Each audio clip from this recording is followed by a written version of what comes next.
Привет, друзья! С вами Маша. Рада вас видеть на уроке русского языка. Я объясню вам одно нестандартное использование слова «весь» или «вся», «все» в русском языке. Обычно слово «весь» значит целый, полностью. Например, мы часто используем это слово, когда говорим о времени. Он весь день провел на пляже. Шел дождь, и они весь вечер просидели дома. Он весь год жил за границей.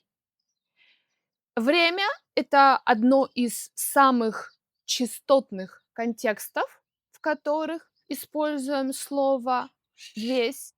И точно так же, когда говорим о группах каких-то, группах людей, например, часто используем слово «весь». Вся семья радовалась его успеху. Или весь город говорил об этом происшествии. Или вся страна знала и гордилась своим героем.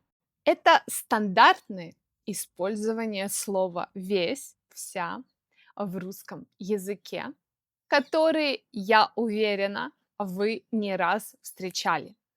А теперь я вам приведу несколько примеров, а вы постараетесь подумать и понять, что же они обозначают. Первый пример. Я сегодня вся в делах. Она вся на нервах.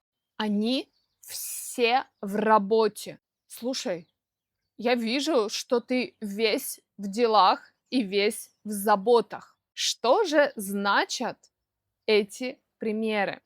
Когда мы используем слово «весь», «вся» в таких контекстах, мы хотим показать, что мы полностью чем-то заняты, какие-то чувства полностью нас поглощают. То есть имеется в виду это полнота и целостность. Я вся в делах, значит, что у меня нет свободного времени. Она вся на нервах, значит, что страшно переживает, и ее нервная система полностью загружена этими эмоциями.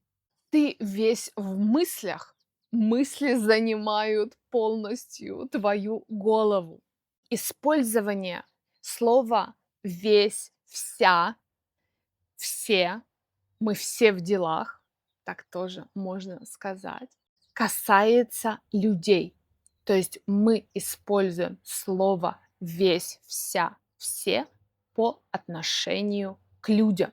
Синтаксическая конструкция здесь такая. Субъект, например, она, потом слово «вся» и потом «в чем». В настоящем времени, в прошедшем времени мы скажем «она была», да, потому что в настоящем времени слово «был», «была» опускается, его просто нет.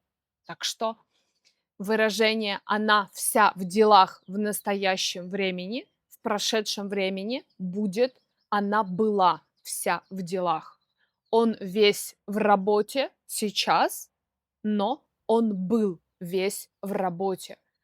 В будущем времени мы не так часто используем эту конструкцию. Она будет вся в делах. Я бы так не сказала.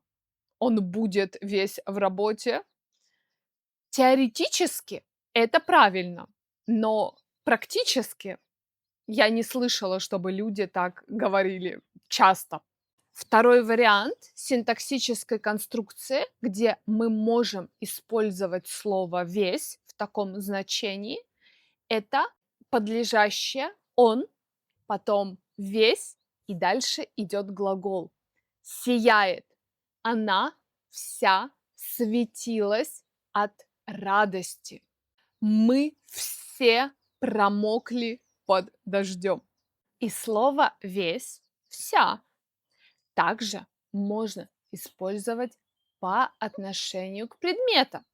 Например, кухня вся в грязи, пол был весь в воде, рубашка была вся в пятнах, окно было все в царапинах.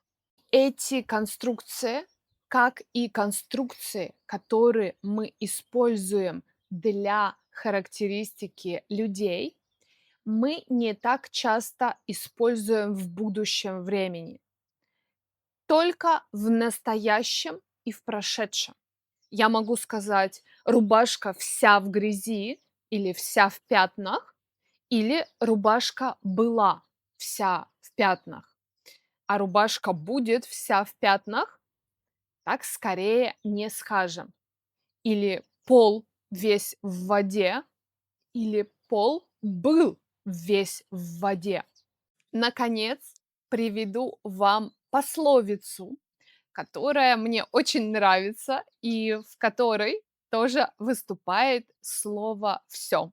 Пословица такова: «Не все золото, что блестит». Друзья, согласны ли вы с этим? Оставляйте, пожалуйста, ваши комментарии. И если это видео вам понравилось, и вы можете поделиться им с кем-то, кто изучает русский язык, поделитесь, пожалуйста. Сделайте доброе дело. И мы увидимся с вами на следующих уроках. Пока!